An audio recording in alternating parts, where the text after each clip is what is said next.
Well, yeah, look. That's part one of stuff. Yo, yo.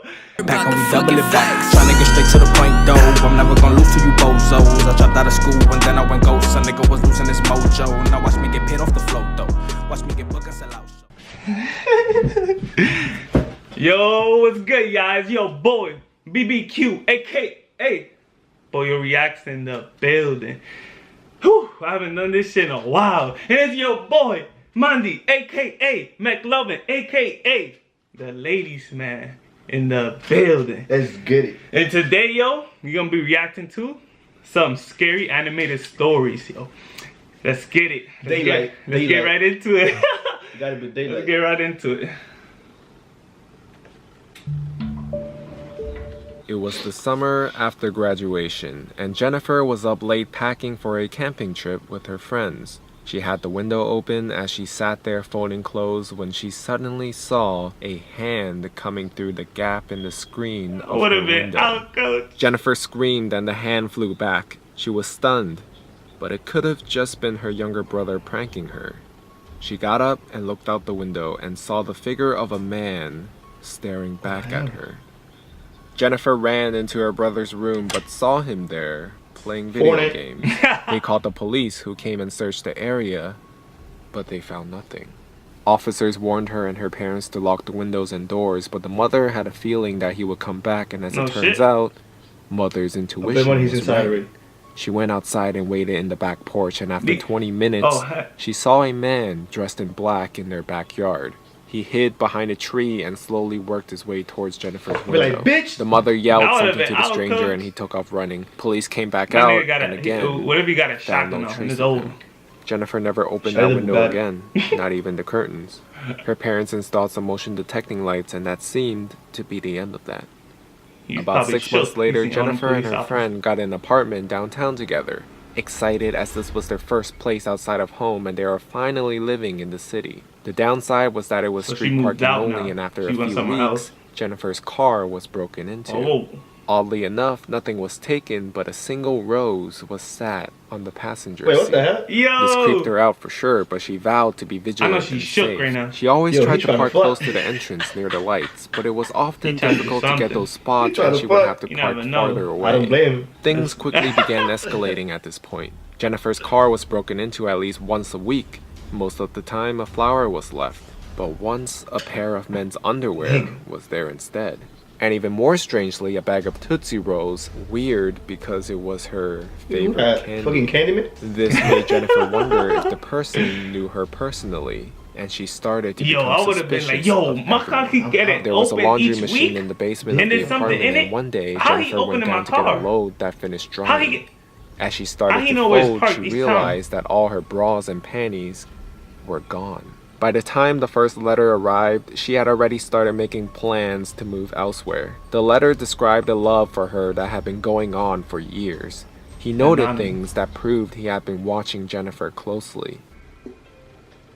Not long after, Jennifer was able to arrange for another friend to take over her lease, and she moved in with a new friend on the other side of the city. It was a secured building and had an underground parking garage that was only accessible to tenants. She felt more secure, and the extra money spent was well worth the peace of mind. Things were quiet for a few months, and then her roommate got a boyfriend. There was something odd about Ashley's new boyfriend, and her friends were wary of him from the very beginning. For one, he reached out to her. Another reason was that Matt was very good looking, and while Ashley was a wonderful person, she wasn't the type you would typically expect someone like him to date. Ashley was thrilled. She never had a boyfriend and really felt like he was her Prince Charming. Jennifer, however, thought he was weird and creepy the moment they met. She had deleted her Facebook account when the initial stalking began, but created a dummy account to learn more about Matt. It didn't look like he really knew any of his friends in real life. There were only pictures of himself, and the rest of the information was vague. Jennifer and her friends gently tried to discourage Ashley from seeing Matt. He technically hadn't done anything wrong, but he was just so strange. She would immediately get defensive and would shut the conversation down. Matt started to spend more time at the apartment, and Jennifer found herself finding any excuse to avoid coming home. One day she came back home from work and found Matt on the couch, alone, drinking a beer. Ashley had been called into work and she told her that he could just hang out. Jennifer had no desire to spend any time with him, so she grabbed the beer and a snack and headed off to her room and shut the door. About 30 minutes or so, he knocked on Jennifer's door and suggested they watch some TV and get to know each other better because they both loved Ashley. Not wanting to engage in conversation, Jennifer focused on the movie. But at one point, she glanced over to Matt, and he was staring at her with a smile on his face. Oh, nah. Jennifer snapped at him and said, "What?" As he just continued to smile and said, "I just can't believe it." "Believed what?" He said nothing and went back to watching the movie. She had no idea what he was talking about, but the interaction had every hair standing up on her body. She excused herself and locked the door to her room. Another month or so went on, and Jennifer had managed to avoid being home for much beyond sleeping and showering. Matt practically lived there and had even brought a bunch of his things into Ashley's room. Jennifer didn't want to move again, but was beginning to look for other options. On Ashley and Matt's 6-month anniversary, there was a huge bouquet of flowers on the table and an already opened card propped up next to it. Jennifer was curious, so she opened the card and her heart started beating through her chest. Without even reading the words Matt wrote, the handwriting was exactly the same as the one her stalker had sent. Jennifer had kept them as evidence and dug them out of her desk for comparison. The handwriting was unique and identical. Matt was the stalker. Jennifer called the police, and as they were on their way, she called Ashley and asked her to come over, terrified to tell her the truth because she knew that her heart would be shattered. The police took a statement from Jennifer and went to Ashley's work to get more information from her and ended up breaking the news. Apparently, Ashley called Matt after and left a furious message even though the cops told her not to say anything, and he completely disappeared after that. There was no Matt or anyone matching his resemblance at the place he said he worked. Ashley had never been to his apartment because he said he would be staying with his friends while trying to save money for a trip to Europe. His family lived out of state, and she said that she had never met a friend of his because he said they had a falling out because he was choosing to spend so much time with her. It was all lies, and in the end, she was dating a stranger. For all they knew, Matt may not have even been his real name. He had left the duffel bag in the apartment that was full of gym clothes, but in one compartment, there were about 10 pictures of Jennifer. All were taken from far away with the exception of one of her sleeping. The sheets were current, so it had to have been at the current apartment before she started locking her bedroom door. A few pictures dated back to before the incident at her parents' house, which was further evidence that it was him as well. 2 pairs of missing underwear were there, and Jennifer shudders to think of what he did with the rest. There was also a Starbucks lid with her red lipstick marks, and a necklace she hadn't even noticed she was missing.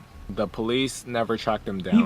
Jennifer accepted an opportunity overseas and got out of there. But ever since then, Jennifer deleted all her social media accounts. She became very low profile, looks over her shoulder wherever she goes, as part of her continues to worry if Matt will ever resurface again. There's a skip to this one.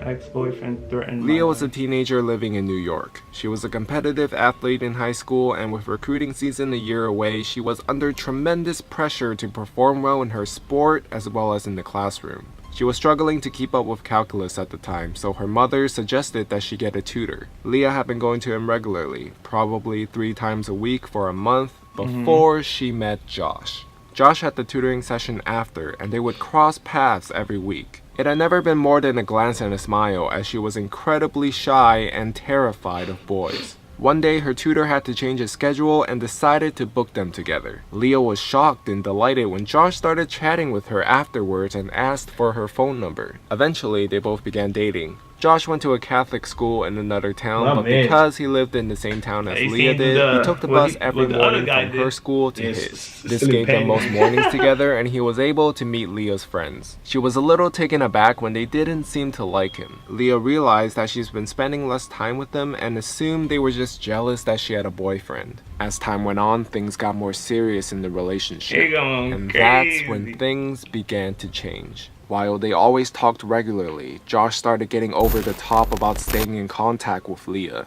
He would make her stay on the phone with him all hours of the night until eventually her mom started taking her phone away before she went to sleep. This relationship also started taking a toll on her athletic career. She was too tired to spend extra time training and started to skip practices to see him, driving 30 minutes each way to his school. Eventually, Leah's friend sat her down and told her how unhealthy this relationship had become. She had isolated herself from them and her entire free time was spent with Josh. At this point, Leah wanted so badly to end the relationship. She had fallen out of love with him and college applications were approaching. She had been scouted by no less than 10 colleges and her plan was to attend Brown University, her dream school. Josh's obsession with their relationship had taken a huge toll on his grades and Brown wasn't going to be an option for him. Leah remembered telling him that was where she was planning on going and he freaked out, saying that he would never get in and he begged her not to go. At the time, she was also recruited by the University of Illinois. Josh applied there in hopes that she would ditch Brown and go to Illinois with him. But that was the final straw. Leah ended things for good with Josh, assuming that would be it. Because he would take the bus from her school to his every morning, she still had to see him. His friends who took the bus with him yelled disgusting words at Leah. Josh had spread a rumor that Leah had apparently cheated on him with a bunch of guys and then ended the relationship. Leah spent months getting nasty messages accusing her of having STDs and also saying some horrifying things. Unfortunately, deleting Facebook was what set off the stalker tendencies for Josh. He wasn't able to see her face online anymore, so he started calling non-stop and sending desperate messages telling Leah that he loved her. While all of this was going on, Leah and her team was set to win the high school championship in volleyball. Josh showed up while Leah was competing and they saw each other. This shook Leah so badly that she ended up losing the title for her team and it made her furious and heartbroken. Leah ended up picking up his call that same night and screamed at him, telling him to never contact her again. But that's when the threats began. She got a call a few nights later from Josh. After he texted her, he had something important to tell her. Stupidly, she answered, and he began to say how he was going to kill her. He was going to show up at Leah's house when her parents were at work, holding a rope and a knife, and make her suffer like she had done to him. He eventually went on to say he was going to get her before she went into school because he knew exactly where she parked every morning, and her parents were never going to find him.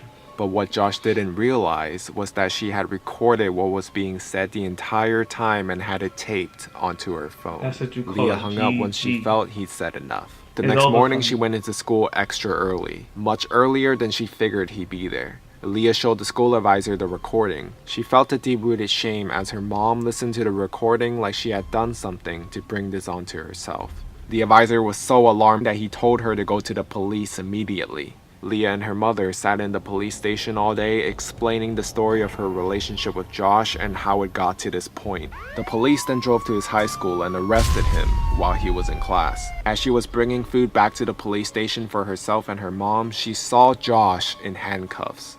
And he indeed looked like he wanted to kill her. Post-arrest, Leah got a restraining order against Josh, and he was sent to a mental institution for a short while. It's been 10 years since this happened. Leah moved across the country where this occurred, and she finally feels safe now that she's far away.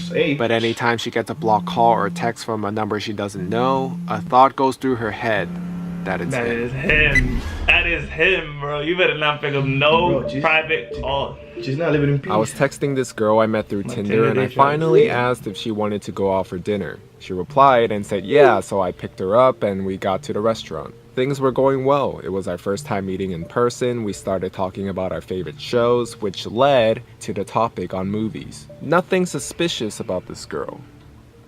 At that moment, we decided to go to a theater after to watch Captain America Winter Soldier. She said there was a cinema nearby, but I wasn't familiar with the area, so I used the GPS on my phone and she helped me navigate. Look at her. Once we got there, we started walking inside and I realized, oh, I don't have my phone in my pocket. I must have left it in the car. So I started to walk back to get it. However, my date kept insisting I just leave it in the car because we were gonna miss the beginning of the film. I mean, it's true I didn't need to have my phone with me, especially since we're going to watch a movie.